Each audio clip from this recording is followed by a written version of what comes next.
Hello, welcome to Graphics Gears and Wires. I'm Henry, and today I'm going to do something a little different. Usually I try to do like a tutorial type of video where I show some specific things. This time I'm just going to take you through a job that I'm doing, kind of talk about it while I go, talk about what tools I'm using, that kind of stuff. This might be more interesting than the tutorials, more useful. Who knows? I think it might be more useful, at least maybe more fun. So I'm going to go ahead and get started.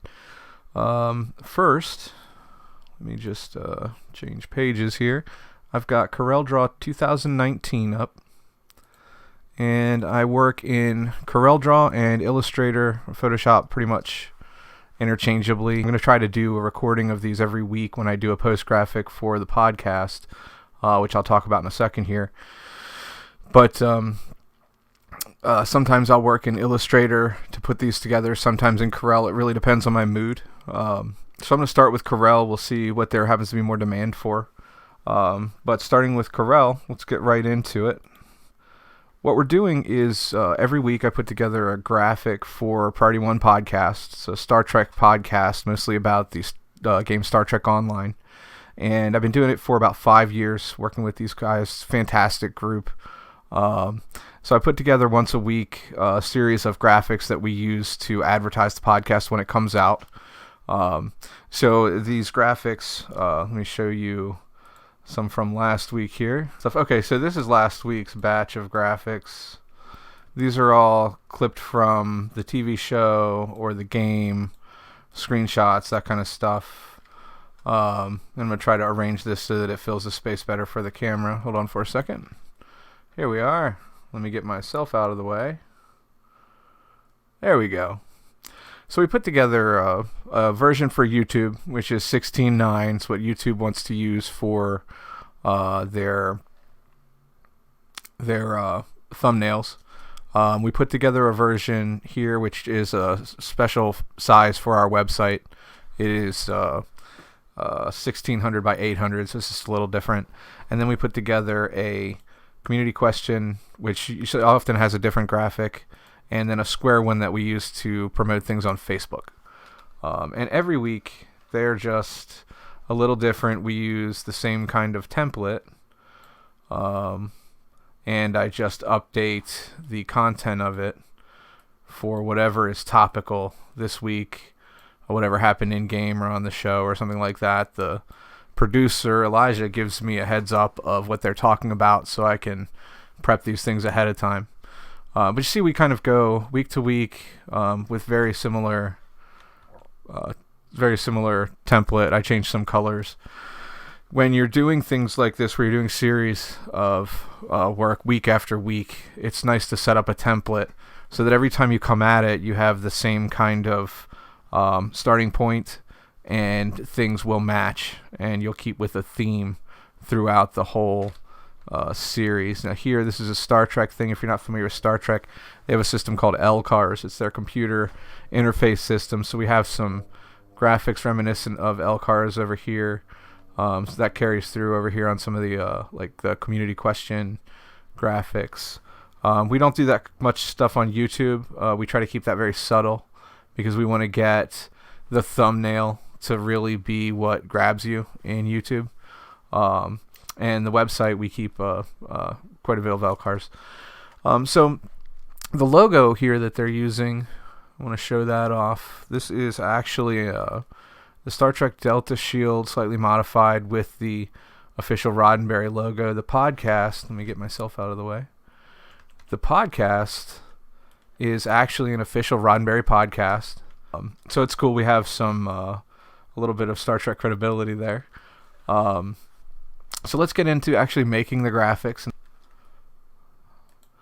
So here we have a couple of images that we're going to use for this week's graphics. We talked a lot about the latest episode of Picard, in which there is a Romulan swordsman, and he was compared a lot to Legolas from Lord of the Rings. So we're going to get a picture of him in here somewhere. Star Trek Online this week also released Lincoln outfits, which I haven't read why or heard the show yet why, so I'm not quite sure what that's about. I do know there's an episode with Lincoln in it in Star Trek, the original series, so maybe it ties in there. So what I'm thinking is maybe Space Legolas here with Lincoln's hat from this image. And then Star Trek Online also released some really awesome starships, so we'll be looking at that. We want to maybe use this as a backdrop. So we'll be putting maybe Space Legolas with the Lincoln hat in front of this backdrop of all the ships that were just released. So let's get into that. I'm going to look at the templates next. The way I've set up the workspace, by the way, you can see I've named my pages. So I know that this is the community question template, and I can go right to it. I can go to our YouTube template, that kind of stuff. So the naming of the page is really simple. In CorelDraw, you just right click and go to rename page, and you can type whatever you want there. I find that helpful when you're going to build one of these templates that you're going to reuse over and over again. And a lot of people don't know you can just do that. The first page of this document I've named workspace, and it's just a huge workspace. And I'll put sample, source material here. When we cut Legolas out here, we'll do that here on this page. We'll do all our work here. It's the workspace. And then we'll be pasting that material into these templates. And then we'll be changing colors and things like that. So let's look first at cutting him out and getting that hat on him. So the first thing I'm going to do is cut this figure out here. And I'm going to zoom up.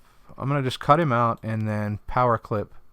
Or I'm going to draw the shape essentially, and then Powerclip the image into that shape. So I'm using vector tools here. This is I think it's the Bezier tool, I believe it's pronounced. And I'm just going to follow this figure. Now as I draw, I'm going to use keyboard shortcuts to make this easy so that I can do it kind of quickly. I'm going to use the C key when I want to make one of these tight corners. It's called a cusp node. So I can drag this handle and just move it around. That's one of the reasons that I really like CorelDraw, is drawing with this single drawing tool, and one hand on the mouse, one hand on the keyboard. It's very, very easy. And I would do this with my tablet sometimes. Sometimes I just like to use the keyboard and mouse. You never really know, I never really know what I'm going to have handy when I need to do something, so I pretty much just switch it up a lot. Sometimes I'll use a Wacom tablet. Sometimes I will draw directly on a screen, on a touchscreen laptop. I have a Lenovo Flex 5. Fantastic laptop for what I do in CorelDraw. So you can see I made a little mistake with my node there. I'm just going to click it again, hit that C key, and it lets me change direction on that node. And I'm just following this contour kind of closely, not worrying too much about it, just staying inside my line so I don't have odd colors hanging out. In Photoshop, I'll show you in another video, you do this with a brush tool, and I think it is easier in Photoshop to isolate an image like this, but you don't end up with like a vector cutout, which is what I'm looking for here. And as I approach the edge of the screen, you'll see that it just drags. If I drag a node out, it'll move my workspace. So I can cut my image, and I'm just rolling the mouse wheel to zoom in and out as I work.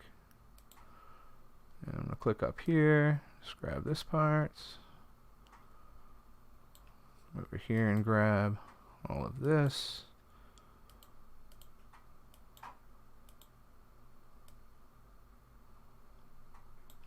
And now, instead of dragging, I'm going to hit the Alt key and use the arrows. And I'm just moving around the workspace without changing tools. Now I'm hold the C key. And you can also hit the H key and pan this way. And then spacebar will take you back to the tool, or the pick tool, but what I'm looking for is to continue with the drawing tool. So instead of doing the panning a lot, often I will just use the keyboard shortcut, the Alt key. so that I don't have to reselect my Bezier tool all the time. And here we go, Alt and dragging around. I'm going to lose a lot of this hair. We'll see how it looks. With what I'm going to put him on as far as a background, it's not really going to look great to have all that hair there. Just make sure it doesn't look too cardboard cut out when we're done. We might have to go back and get some of that. And we're going to try to keep it simple first. See how this comes out. And as I draw around him, I'm constantly switching from using the mouse and keyboard with the C key to control my curves as I draw, and the keyboard by itself to pan around the workspace by holding down Alt and pressing the direction keys. Just kind of quickly drawing around this. Sometimes I don't use the Bezier tool, sometimes I use the freehand tool, which is also cool with the mouse. Some people like it or don't like to use that with the mouse. They want to just use the that with like a tablet. That's, you know, that's preference. I don't mind the freehand tool with the mouse, but I started with this stuff 20 years ago, and I've been drawing with the mouse the whole time, so just used to it, I guess. But I agree, it's totally easier with a tablet. Probably even more fun with a tablet. Alright.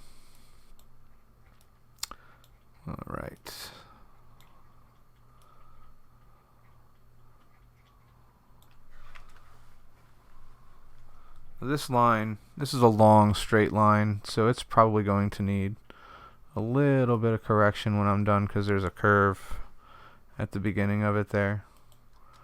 So I'm going to zoom back out. You see how it's not really against the blade. So I'm going to hit the F. I have the pick tool selected. I'm going to hit F10 and then just click this line, and I can drag it. I click that line now. Okay, so we have the figure outlined. I'm going to zoom back in on that. I'm just going to copy this image to I'm going to select the image, copy it to the clipboard, and I'm going to grab it, right click it, and drag it over what we just drew. And that's going to give me some options. We want a power clip inside. And you can see that's offset. That's okay. I'm going to click this object and go to edit here. And then I can delete this image that we dragged in and then paste the image that we copied. Now it's in the right place. So I'm going to click out. I'm going to click out of that space. I could have just clicked finish editing or whatever. There's a couple of ways to exit this. You can click this and then hit, or you can just hit finish. I like to control click to get in and out of Powerclips. So I'll hold the control key and just click it. Corel gives you some really easy shortcuts. So this has an outline that I can apply to it easily if I wanted to, for some reason, give him an outline. I do a lot of screen print work, so isolating images this way is better than isolating them the way you would traditionally in like Photoshop, where you have brushed edges and things, because we might even want to cut this out of vinyl or something. So this is ready to go for that if you wanted to. A couple of things I can't tell. I think this is a place that should show through, so I'm going to go ahead and add that. So I'm just going to grab the Bezier tool again, click here, here, and just kind of draw the shape. And I'm going to press F10 once I'm finished to do some correction on it, because I was a little careless there. And now all I'm going to do is select the rest of the shape, or the other shape. So I've both selected. I'm going to hit Control L, and that's going to combine those two objects. So if I show you this square, or this rectangle, this black rectangle, I'm going to put it in the background. You can see how it draws through. Now there's a hole here. So you can do that with Powerclip objects. So I'm going to get rid of that outline. Let's take a look at adding this this top hat to Space Legolas up there. So I'm looking. Let me explain what I'm doing here. I've got a big image from Star Trek Online of their new outfit. So I'm going to crop just the hat. So I grab this crop tool and just drag around what I want to crop. That'll get me closer, give me a smaller image to work with. So let's see. A little bit of careless editing there. Okay. So let's cut this out also.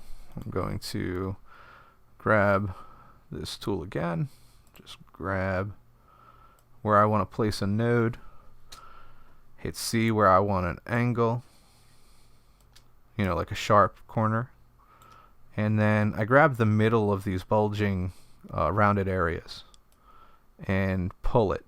And that's just going to give me this curve. And then you can follow that curve around. And if you're careful, it'll match up on both sides. So I'm going to click here and then hit C and grab this hair. Actually, we don't want the hair. I think what I want to do is click here and pull it this way. And we'll isolate some more of that face in a second.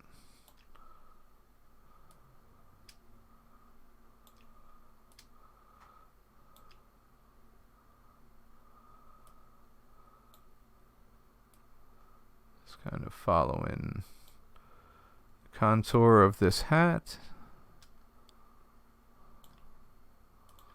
There we go. And I've got kind of an odd dot there that's got an angle in it, so I'm going to click here to add a new one. I just double click the line and it pops a new node in, and then I'll delete the one with the strange angle. Okay, so let's isolate this face. I'm going to copy the image that's in the background here. See, these are two separate pieces. I'm copying the image, right click and dragging into the inside. Then I'm going to control and click the object, and I'm inside. I delete that bitmap, paste the original, and then control click into the workspace, and I am now out of my hat. So now let's look at cutting out some more of this. I'm just going to hit X now. I'm going to select my object. I have this object selected. And I'm going to press X to select the eraser and just kind of go around and erase some of this. This is more like doing this with the freehand tool because it's not going to control your curves, but there are a lot of ways to manipulate objects and shapes in CorelDraw. It's really versatile. Same thing with Illustrator. So I cut out the part that I don't want. I've got this gap between them. It's still one object.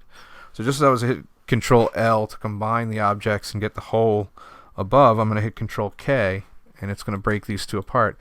Now this is a separate object. And it's actually two Powerclips. So now I have two versions of that image Powerclipped here. So let's see if we can apply this hat to our little Space Ninja guy. And I am tempted, very tempted, to give him a very tiny Lincoln hat. Let's see what it looks like with a little more realistic bucket hat there. That might be the way to go.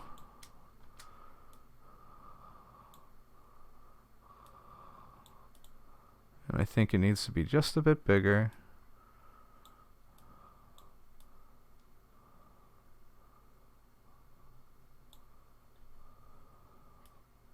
There we are.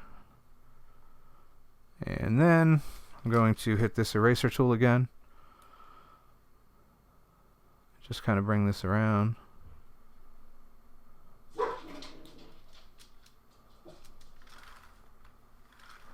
Now, once I've done this rough, I'm gonna hit F10.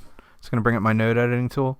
I can come in here and grab nodes and just delete them, and it will make things quite a bit cleaner. In fact, I can place a node on a smooth line and then delete a jagged node. It makes the lines quite a bit smoother. Let's add one here and then get rid of these guys. And I think all of this is pretty much just a mess. So you end up with a much smoother line. And you get to start rough with your eraser tool, so you can just kind of be free with your drawing and then clean things up in a bit. And we'll probably think of some way. We're probably going to want to blend that just a little so that the hat is maybe a better match to the figure from the photo. We'll check that out. We'll see. We're gonna see. I think it looks pretty good so far. So now we've got Space Legolas in a hat, and we can put him in front of all of these cool starships from Star Trek Online, and see where's a good way to position him. That's not too bad. Now, I don't have permission to use the Star Trek Online logos. I don't think they'd mind, per se. Everybody at Star Trek Online has been very cool to work with in terms of interviews and things like that we've gotten to do for the podcast, and giving us source material like this. Okay, so let's see. What else can we do here? Let's talk about composition, right? So now it's time to fit this into... I'm going to save this... workspace here. Let's see if we can fit this into our template in a way that looks good. I do need to take care of that Star Trek Online logo. Let's get it into the template and see where it needs to be taken care of. So I've gone to a new page. I'm just using page up and page down to go between pages. In CorelDraw, if you hit page up and you don't have a page, like I just hit page up and it would go before page one, it asks me if I want to insert one. It's very convenient. When you do have pages already there, it just moves to them. So I hit page down to move to a page. I hit F4 to zoom up to that page. And you'll notice my pages are different sizes. So when I move from page to page, I've got to rezoom. That's because as I design things, I set the page size to the work that I'm working on, so that you can have exports that are the correct size and have the right backgrounds and things like that. It also helps me keep my work the right size when I set the workspace page size to the appropriate size. So I'm going to show you here. This whole thing is a Powerclip, right? I work in Powerclips constantly. I love them. So this whole thing is a Powerclip, and I'm just going to hold Control and click on it. I'm inside it, and you can see why I use a Powerclip. It takes care of cutting these edges around for me. So this whole Delta Shield with the Rays logo, that gets trimmed up automatically, right, by the Powerclip. So I'm going to paste my composite that I put together on the first page into our Powerclip, and I hit F4 to resize my window to zoom. And now I've got everything selected because I just pasted it. I'm going to hold Shift and drag these handles. It's going to resize everything proportionately. And you can see I've got a blue outline. One of the other things I like about this Powerclip over just working on a page is you can see your work inside and outside of the print area. So I know I need to fit him inside this blue line in order for this to fit my template. So I can resize this, right? And then I can hold Shift and hit page down. You see he goes to the back of the layers of the stack. In CorelDraw, all of your objects are built in basically a stack of objects. So the first object I here have is like a black rectangle, and my images are behind that. So if I hold Control and hit page up, it steps forward one. Now I'm in front of the black rectangle, but I'm behind everything else. So as I hit page up and hold Shift, or hold Control, you can see I move through the stack, and I just kind of step forward and back. It gives you an idea how this whole template's put together. So now it's about trying to fit it within this blue line so that it has, as nice a composition as we can make with the space available and the text that's necessary. So we want to arrange this so that he uses the space. So I'm probably going to have him come up between the logo and the episode number. And I'm going to let the sword break the border for now. I may change that. And I'm just kind of moving that until I'm happy with the composition. Now I like how the stars fade out in this corner. That's okay. I've got to do something about the Star Trek logo. So I'm going to take my source image, which is just this background. And if I just click it, I've got all of this selected because it's a group. So I'm going to hold Control and just click the one object that I want. Now I'm digging into the group. I'm going to copy it, paste it, and now I have just the background image. So what do I want to do with that? I want to try to cover up the Star Trek Online logo a bit. So I'm going to slide this down here, right? They have nice similar patterns. And I'm just going to get an transparency. And I'm going to send this to the back, and then I'm going to hold Control and page up until I'm in front of the logo. And I'm going to edit this transparency. And let me explain what I did with the transparency. Let me stop for a second and take this out. So I have this image here, and I basically want to clip this piece out and kind of fade it into the area above it. And I want it to cover the Star Trek Online logo when I'm finished. So I probably don't want any of this fading up past the ship, so I'm just going to bring it up here. And then I'm selecting both the two images that I want to work with, and I'm pressing L so that it aligns them for me to the left. And I basically have one on top of the other. I select one, hold Shift, select the other, press L, and it will move them over to alignment for me. So now I'm going to press and hold Shift and tap page down. That drops me the back of the page. And I'm holding Control and hitting page up until the object is in front of what I want. See how down here I'm showing and hiding the Star Trek Online logo, holding Control and hitting page up, page down. So now I want to blend them a little bit because there's a line.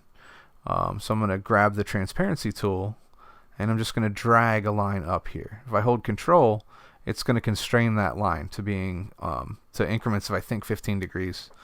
So now you can see there's a blend. And I want that blend, I'm going to zoom up so we can see it even better. We want that blend to start above the Star Trek Online logo and then blend in so that we have a nice transition. So see how we've lost the logo, but we still have that nice effect, right? So now we have a problem of this ship is kind of in the way.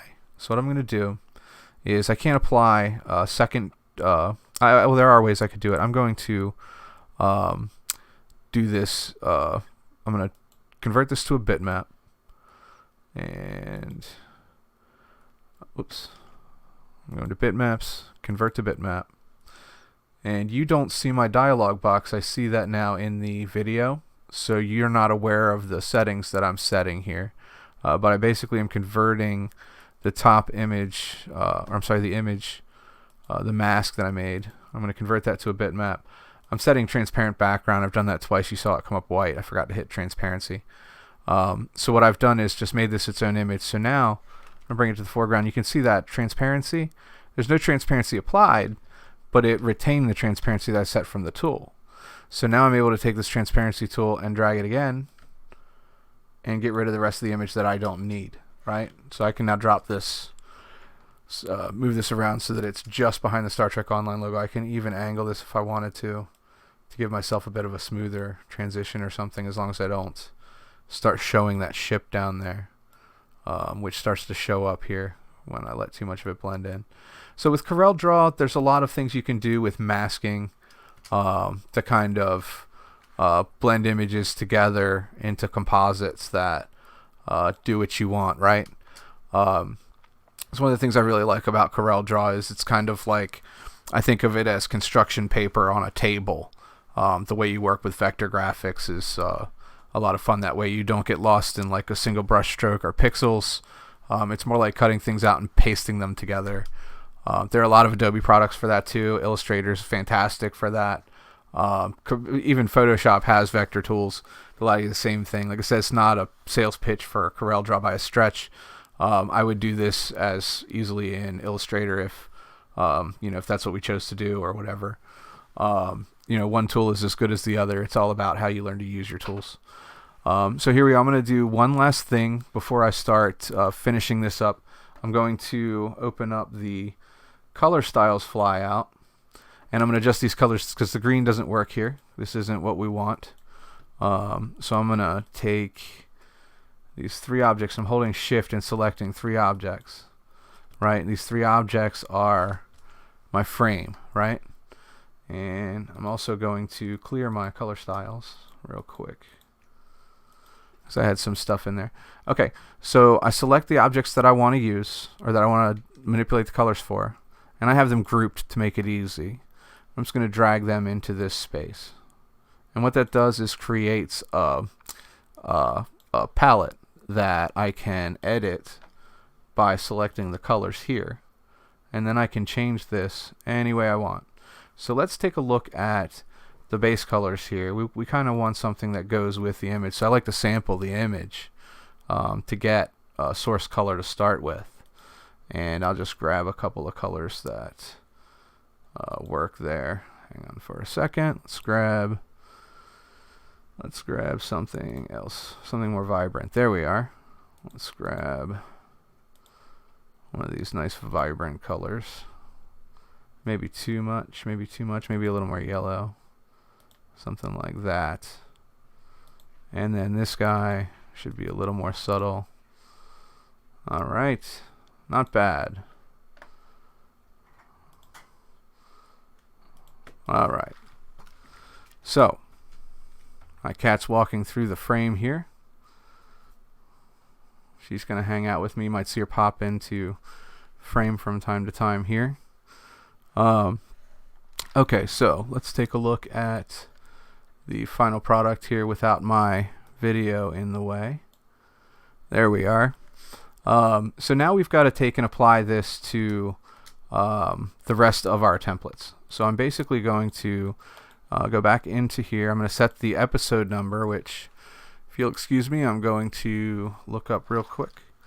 And this is my favorite part. We're on episode 449 of Priority One Podcast. That is a lot of Star Trek shows. So I'm going to press F10 here while I've got the text selected, because I notice this text is bumping up a little bit. I want to just give it a little bit of space. There we go. So I'm just grabbing this node and giving it a little bit of space so it better matches the rest of it. And I'm going to grab everything out of here. Hold Control and click, and that's going to take me out of that space. And then we're going to go to each successive marketing piece that I have to make and paste our composite graphic into that, and then we'll make sure that the composite works. So the reason that I'm not just pasting everything and using it is because I want to make sure that the composition actually does work in each instance. So bear with me, I have to do some selecting here. Okay. So now we need to fit this composition into this other frame, and I do this individually because I want to make sure that they all fit. So I've moved my background image. I hit Shift page down to drop to the bottom of the page. Hold Control page up to bring it forward one step. And now we need to place this inside this other frame and see how the composition is different. And we do that so that there's a bit of variety on our posts from YouTube to Facebook and so forth, because we don't want things to be too redundant. So things should always change just a little bit. And I'm just going to, I could just move the text over, but 449. Now I have all of these colors already set, right? And I could just apply them by grabbing an object and double clicking what I want to be what. And that's pretty much what I would do.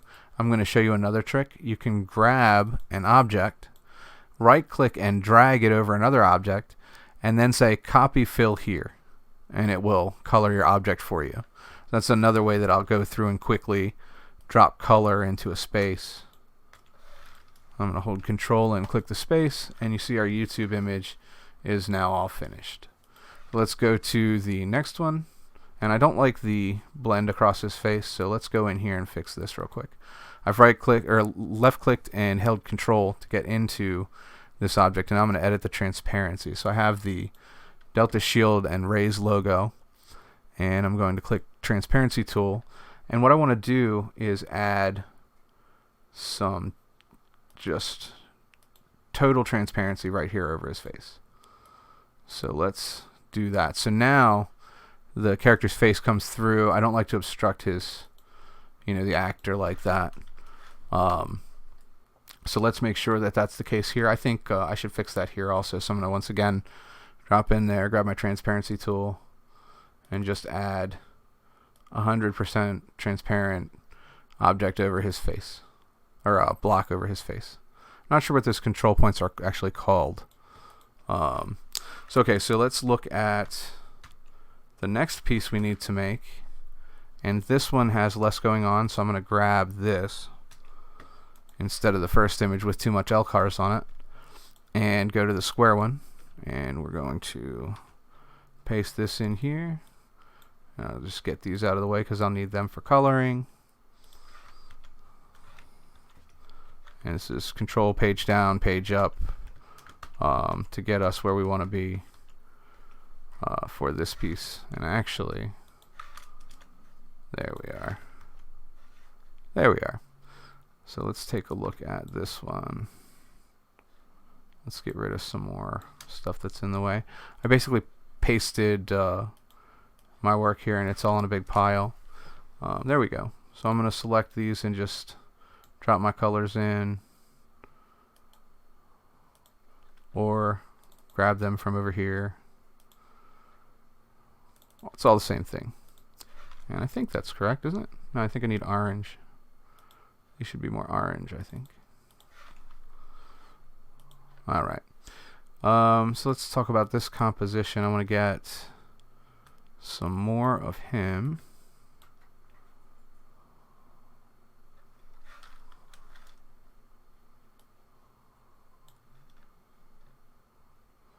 Now in this case, I think I'd like to see more of him up here like this. So I'm going to make a further edit because he's kind of cut off if I do that. So we're going to put him where we want him. And then I'm going to edit this transparency so that his face is unobstructed again. And then I'm going to need to blend this area so that he kind of fades into darkness rather than is cut off. So I'm just going to mask it with a black rectangle, drag a transparency from here to there, and I'll put that down here and hit hold control and page up until I can pop that in front of where he is, so now it blends more evenly. And I think that works. So let's put up our next episode number, 449. And that works. There's our square piece for social media. And next is our community question piece. Now these are very similar. Ordinarily, they're going to ask me tomorrow for something with like a different version of the graphic for the community question, because they like it to be a variation or a variant rather of like their regular post, so that it just looks different. And this is really, really similar. So I don't think this is what we're really going to use for the community question per se, but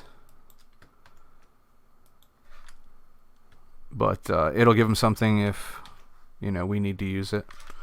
If not, I'll just come in here and pop a new graphic in when they ask me.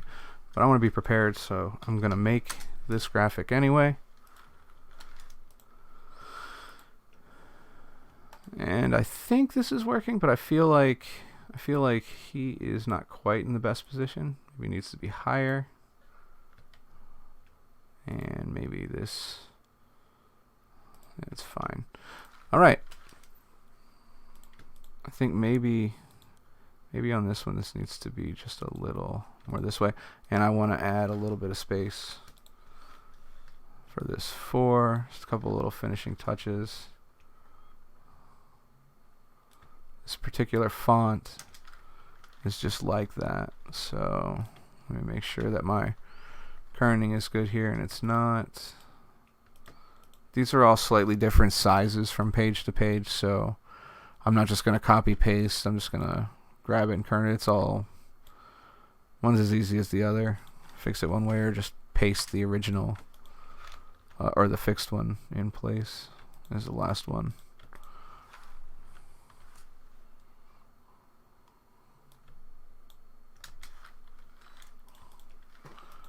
All right, and that is that. Priority 1, Post Graphic, episode 449. I'm going to start recording these weekly, so I can just make little videos that kind of show how to use Corel, Illustrator, whatever I put them together, and kind of show some of the tricks I've picked up doing this for the past few years. Let me know what you think in the comments. I'm going to do a ton of these. If you have any questions, I'd be glad to ask them. Thanks.